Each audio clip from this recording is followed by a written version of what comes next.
Negeri Sembilan bans Zakir Naik's lectures.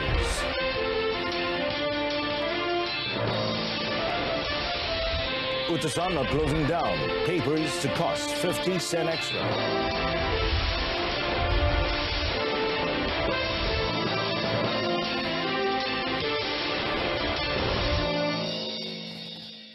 Hello and good afternoon. Welcome to News on 2 with me, Muhammad Amin Carlos.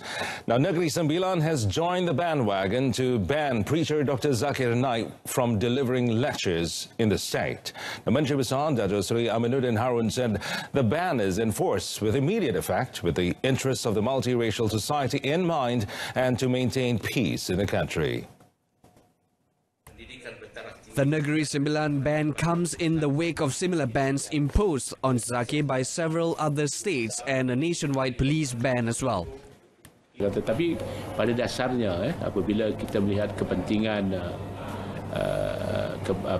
kepentingan masyarakat majmuk di negara kita dipelihara, kita ingin memastikan dalam suasana dalam keadaan yang aman dan damai ini, dan untuk itu kita tidak membenarkan Ustaz Zakir Naik untuk menyampaikan apa-apa ucapan dalam keadaan tertutup ataupun terbuka.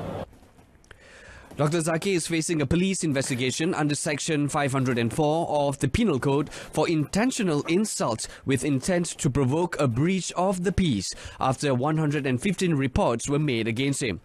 He has been called up twice to Bukit Aman to have his statement recorded. The preacher from India, who is a permanent resident in Malaysia, is alleged to have made controversial remarks against Malaysian Hindus and Chinese during a talk in Kota Baru on the 3rd of August, prompting calls for him to be deported to India. Dr. Zakir has been wanted by Indian authorities since 2016 for alleged money laundering and inciting extremism through hate speeches.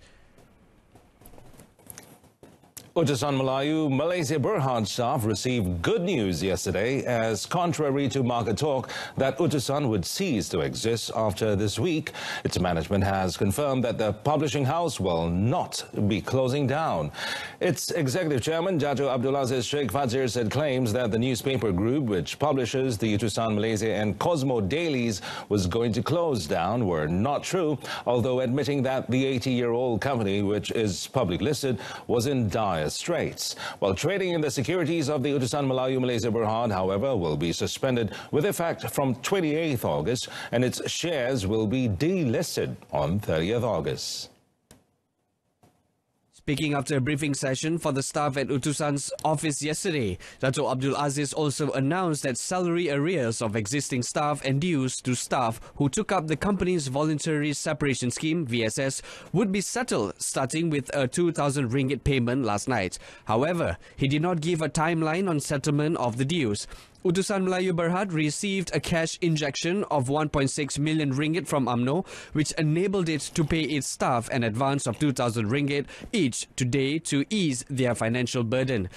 National Union of Journalists (NUJ) O2S Chairman Muhammad Taufik Razak said UMNO agreed to channel 1.6 million ringgit in funds during a meeting between party president Datuk Seri Ahmad Zahid Hamidi and O2S's board of directors this past Monday.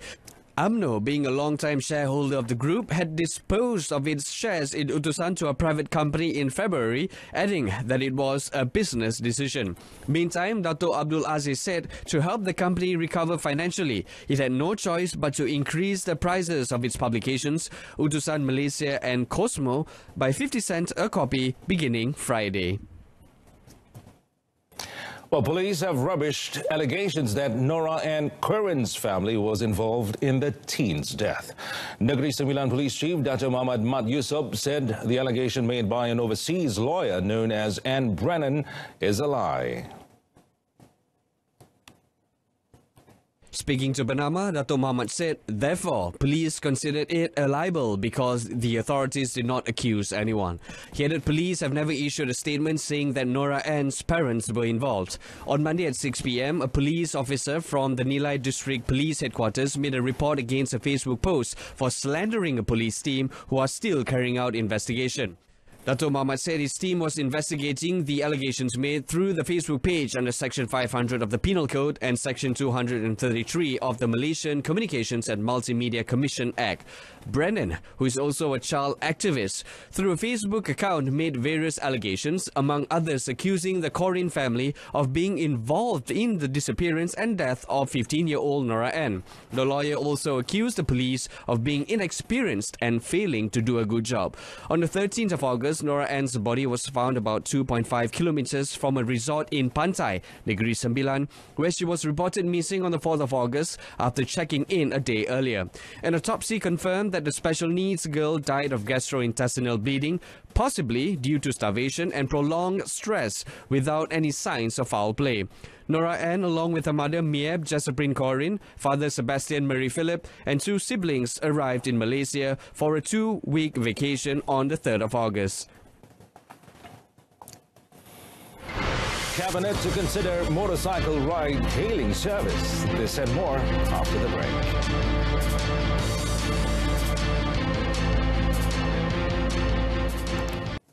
And let's continue with the news. Now, a study on the motorcycle ride-hailing service, GoldJack, will be made after Youth and Sports Minister Syed Abdul Rahman's proposal is given approval by the Cabinet. Now, Transport Minister Anthony Loke Siu Fook said, though the proposal to the Cabinet would be made by Syed Saddiq, the Ministry would be the one to conduct the study and work out the mechanism and framework on how to get the motorbike ride-hailing service operational. More studies and research will need to be done on this matter. He added that the proposal will also be brought to the Cabinet to get their views before a decision is made.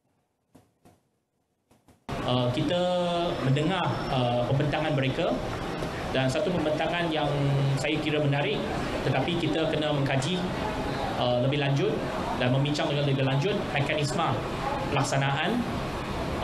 Walaupun secara prinsipnya saya tidak menolak, sebenarnya saya pernah mengatakan bahawa Kementerian Pengangkutan belum bersedia memperkenalkan hailing ataupun e-hailing untuk motosikal. Tetapi kita sebuah kerajaan yang dinamik. Luke was commenting after Syed Saddiq said allowing GoldJack to operate in Malaysia would help create more jobs. He said this after launching the 4-car trains from the KL Monorail in Kuala Lumpur yesterday. 4-car trains are finally in service for the KL Monorail after a 2-year suspension. Now, the rail company added 3 sets of refurbished 4-car trains to its services yesterday, which coincides with its 16th anniversary of KL Monorail. Previously, the monorail system operated by using 5 units of 2-car trains with a waiting time of 10 minutes.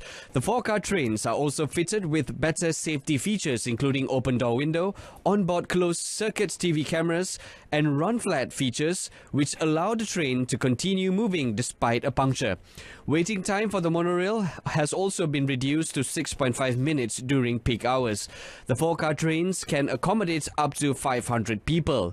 Prasarana and Skomi Transit Project Sendirian Berhad Group are scheduled to add another 2 sets of 4-car trains by November, which is expected to cost 122 million ringgit.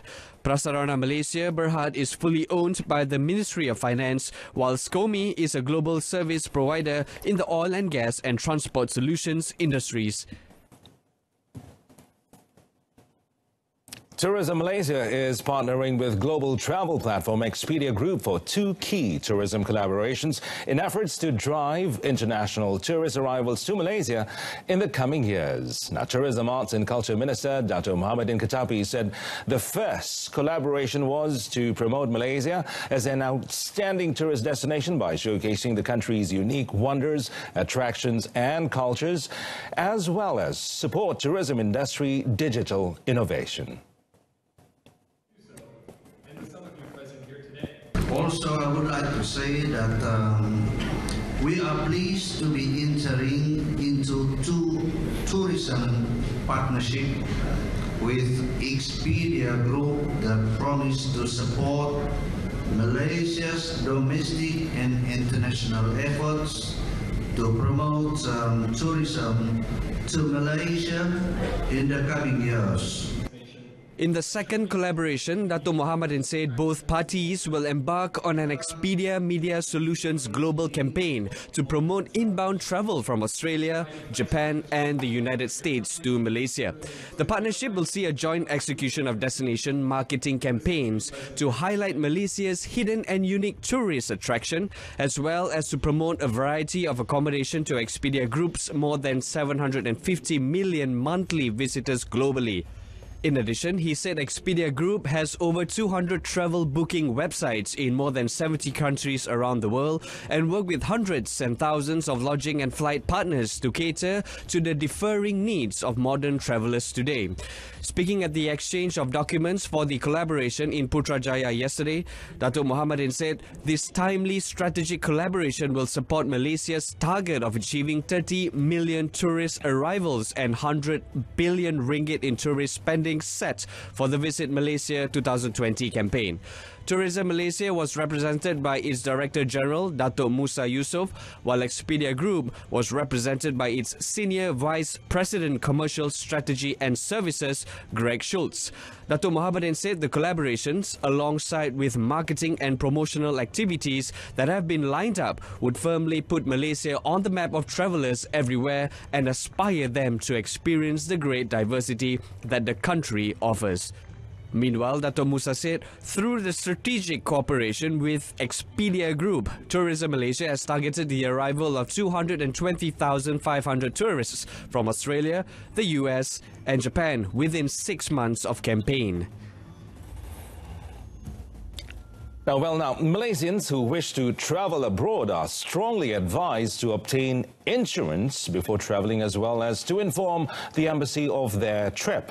Now, Foreign Minister Dato' Saifuddin Abdullah said doing so is imperative should an untoward incident take place while one is holidaying overseas. Rakyat Malaysia yang keluar negara ni ada dua. Yang pertama ialah sebaik-baiknya beritahu kedutaan. Saya tahu ada masa kita melancong, kita tak bagi tahu. Tapi tak rugi untuk bagi tahu saja kepada malawakil kita melancong ke mana, terutamanya kalau kita melancong ke tempat-tempat yang orang kata adventurous sikit, ya. Dan yang kedua, insurans. Saya dapati ramai rakyat kita apabila mereka melancong ke luar negara, mereka tak ada insurans. Na'uzubillah, ya, apabila berlaku apa-apa kemalangan, kecederaan dan sebagainya, pada masa itu akan berhadapan dengan masalah.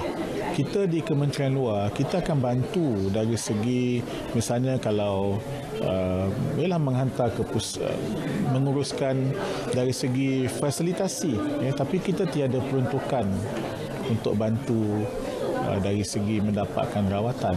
Begitu juga misalnya kalau mereka terlibat dengan kes-kes yang bersifat perundangan. Dato' Saifuddin said this after officiating the 17th International Translation Conference, which brings together 52 presenters from around the globe, including scientists and linguists. In addition, the aim of the conference is to promote awareness of the importance of translations, as well as to draw up a systematic and comprehensive strategy to face globalization. During the event, he urged people, especially the lecturers and students, to master the knowledge of translation, as it is a medium for combating elements of terrorism. Among the countries involved in the talks were Brunei, Indonesia, Australia and Vietnam. And this will be good news for Malaysian motorists, as the targeted petrol subsidy plan for RON 95 will be announced in 2 weeks' time. Domestic Trade and Consumer Affairs Minister Dato' Sri Saifuddin Nasution Ismail said all would be revealed in a press conference pending cabinet approval. Saya punya estimate sebab sekarang dah di penghujungnya, cuma nak memperhalusi beberapa perkara saja lagi. Dan kalau semuanya berjalan mengikut jadual, pengumumannya itu apa-apa pengumuman tentangnya, ya, akan saya cuba buat dalam masa 2 minggu terdekat ni lah.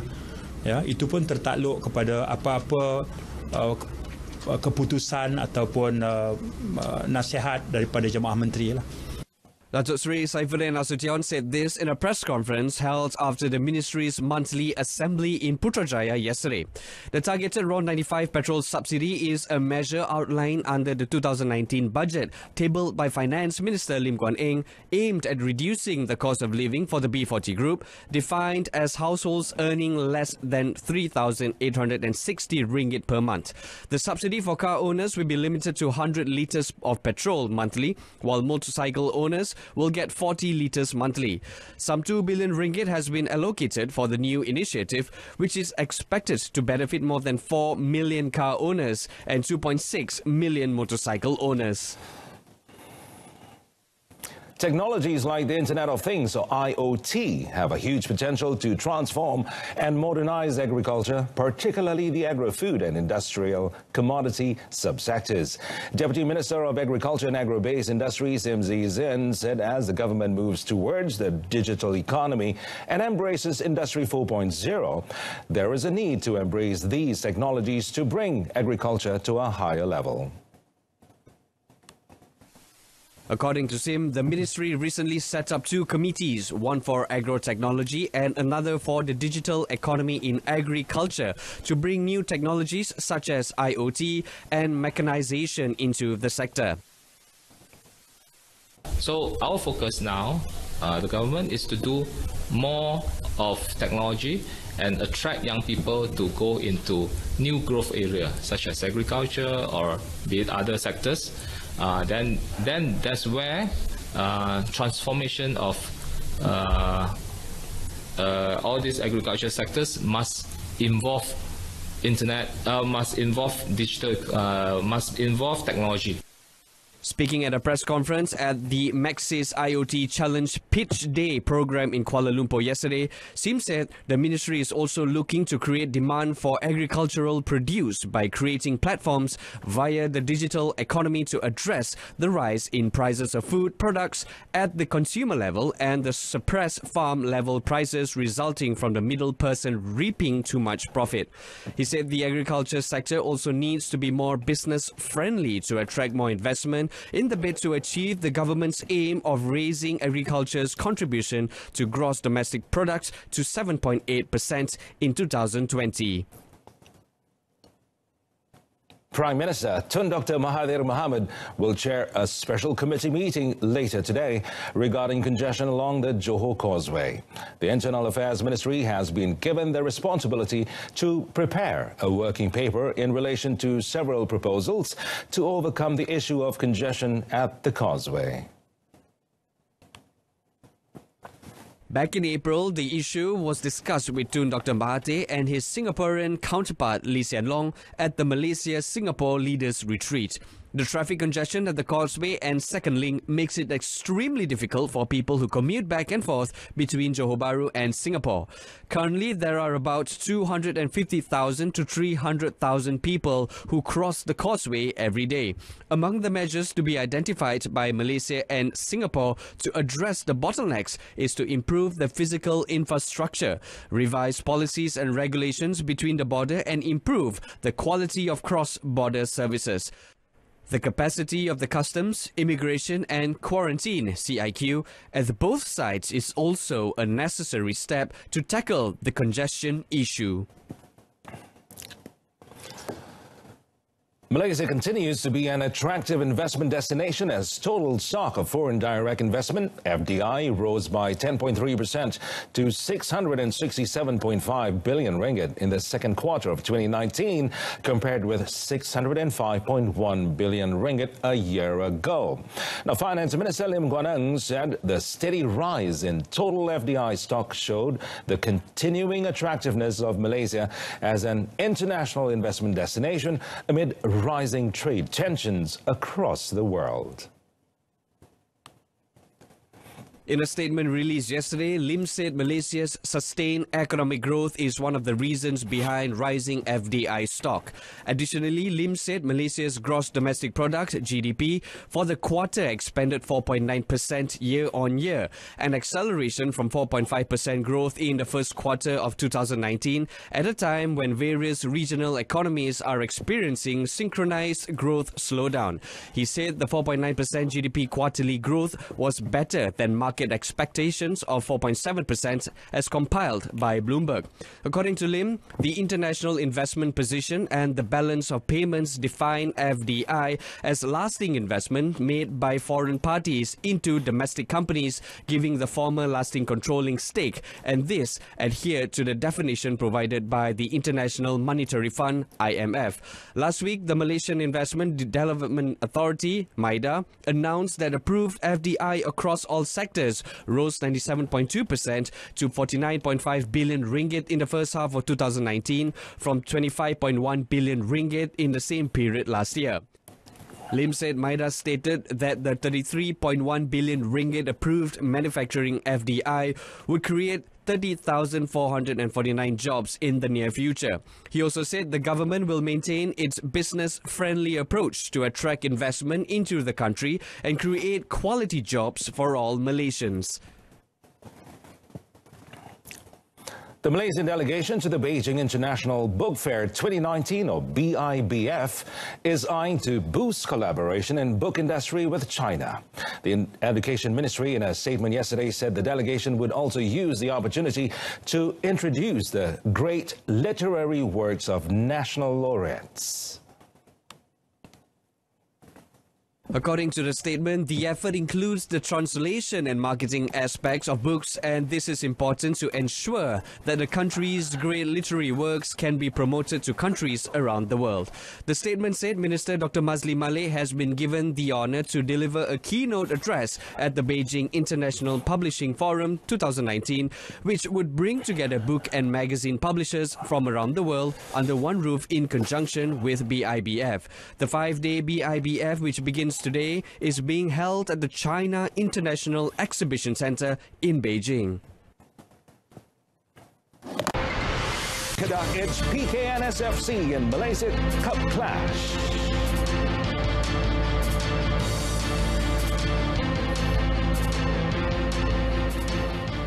Well, Malaysia will not be represented in the jiu-jitsu, soft tennis and polo events at the 2019 SEA Games in the Philippines this November, as the Olympic Council of Malaysia, OCM, said yesterday.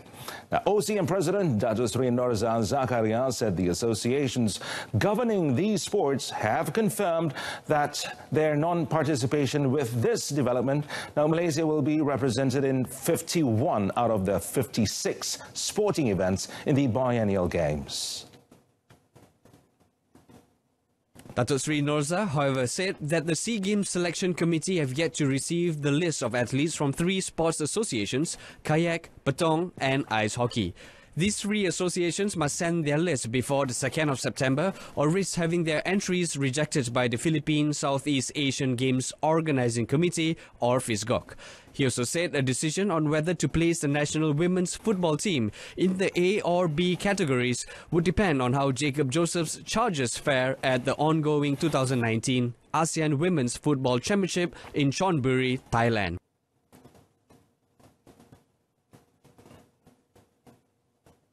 Women football ni kita nak tunggu performance of the team during 2019 AFF Women's Championship yang akan diadakan pada 15 to 27 Ogos 2019. Daripada kedudukan mereka itu nanti kita akan evaluate sama ada mereka adalah dalam kategori A ataupun kategori B. Datuk Seri Norza said this after chairing the 15th OCM board meeting for the 2018 to 2021 term at Wisma OCM in the nation's capital yesterday. On the fate of Courage and Sambo, he said entry for the 2 martial arts sports in the games was still being assessed by the selection committee as to whether they were medal prospects or otherwise. The final contingent list for athletes will be announced on the 2nd of September. The 2019 SEA Games will be held from the 30th of November to 11 December, with 56 sporting events taking place in 3 cluster locations: Manila, Subic and Clark. Moving on to football, the Malaysia Cup. FA Cup 2019 champions Kedah had to come from behind to beat PKNS FC 3-2 in their Group A Malaysia Cup match at Stadium Darul Aman in Al-Usra last night. The visiting Red Ants opened accounts through Colombian import Romel Morales, who drove in the ball from outside the penalty box in the 28th minute. Kedah drew level when Jonathan Baumann tapped in Edgar Bianhart's free kick, which rebounded off the crossbar in the 50th minute before the visitors again took the lead through Nicolas Suarez's header in the 70th minute. However, the Red Eagles ensured they walk away with 3 points by scoring 2 goals in the last 10 minutes, one each from Argentinian import Jonathan in the 83rd minute and Alif Yusuf 6 minutes later. Kedah are now in second spot with 7 points, 2 behind Terengganu, followed by PKNS FC 4 points and Negeri Sembilan, who are still without any points. 5-time champions Kedah will play Terengganu on the 13th of September, while PKNS FC will play host to Negeri Sembilan. And that concludes this afternoon's news on 2. In our top story, Negeri Sembilan bans Zakir Naik's lectures. Join us again at 7 this evening. I'm Muhammad Amin Carlos. Thanks for watching.